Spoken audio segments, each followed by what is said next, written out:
Bethel's heart hadn't changed, right? But because we're still judging people based on a Mosaic law, based on what they eat and how they look and what they did. And the Lord is saying the reason why they hadn't changed is because I'm giving you the assignment to change them, but you ain't fixed your heart. So how can you change a community when your heart is still messed up? How can you give lemonade, water, lemonade? Well, how can you make the lemonade sweet when all you're doing is putting bitter in it? Right?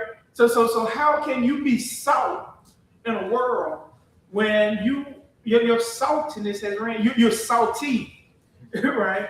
But you're not salt.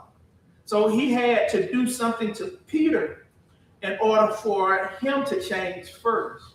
So we got to realize the Lord always works on us first before he gives us the assignment. And until we're ready for the assignment, he can't give it to us. All right? So maybe we need to look at it in this standpoint when we look at this county. When we look at this, let's say this community, North Port St. Joe. The reason why North Port St. Joe is not changing is because the people are ignoring the assignment.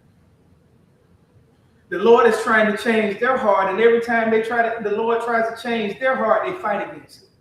And they say that old saying, well, he knows my heart. He knows your heart. That's why he's trying to change it. But then we say, I'm too old to change. No, you ain't too old to change. You're too evil to make it to heaven. Because if you're using an excuse, if the Lord is trying to change you and you saying you can't be changed, that means you don't believe in him the way you say you believe in him. That means you're lukewarm. That means you're a hypocrite. That means you're just a wolf in sheep clothing. You're putting on just to get along. All right. So when we look at Peter was at the point that the Lord was ready to change him. And he had that conversation. And watch this. Change don't happen overnight. Because Peter went back to, I think it was actually 3 times.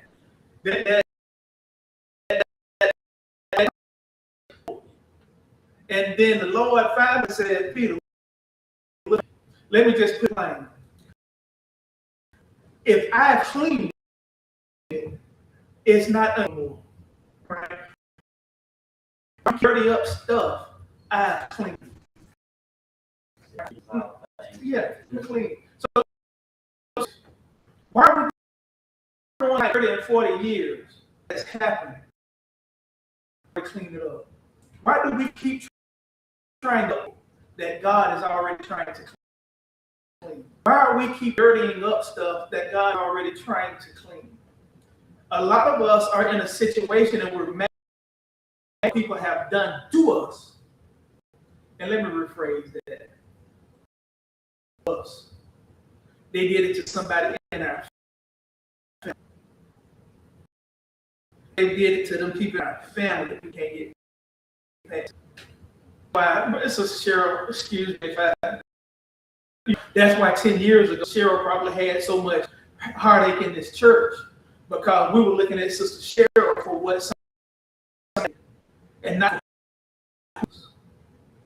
Let's stop looking at people for what other people have done, and let's start looking at us for what we're doing. Because the reality is, we may be the problem and not the right.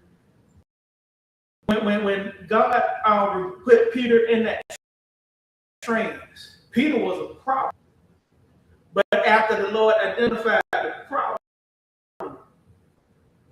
being a solution, and he went. It doesn't say what happened to Cornelius after that. Let go of his, slavery, mentality. He probably did. Prayerfully, after 7 years of slavery that he had, he treated them right. We don't know. But you know is that he was a willing vessel to receive what thus says the Lord.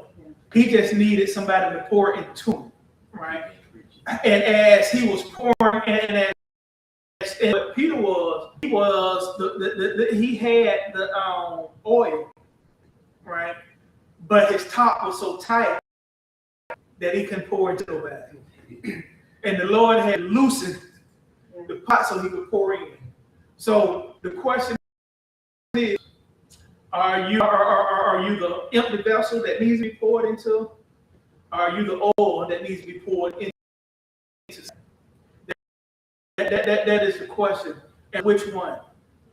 If you're the pot that needs to be poured into, don't you want somebody to come pour into you? Watch this.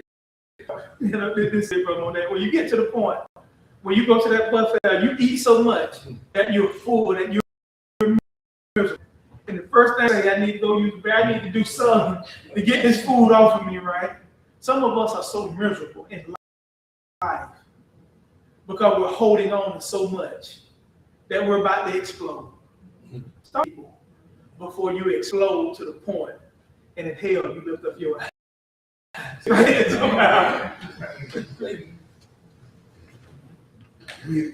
Some of our trade school March 22nd, 2026.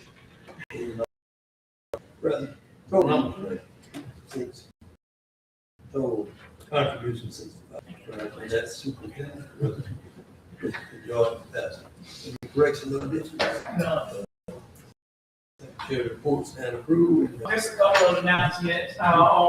Today, 3 p.m., we have the night and collective Thanksgiving service here today at 3 o'clock. So those that can, we will please be prepared after that. Also, right after service today, stewards. I need to meet my stewards right after service today. Also, one other announcement. Let me make it now. The Jesse DuPont Fund has changed.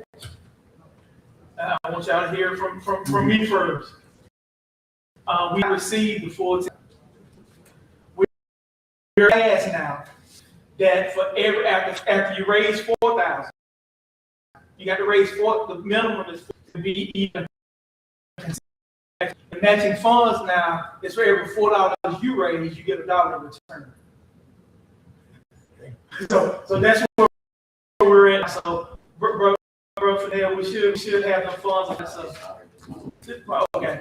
So that's that. And third, making this announcement now, May 24th.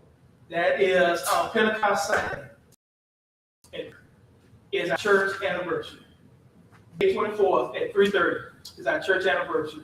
I'm looking for volunteers to help out with the committee stuff itself, the program. The church, in looking at it, the church was doors were open in May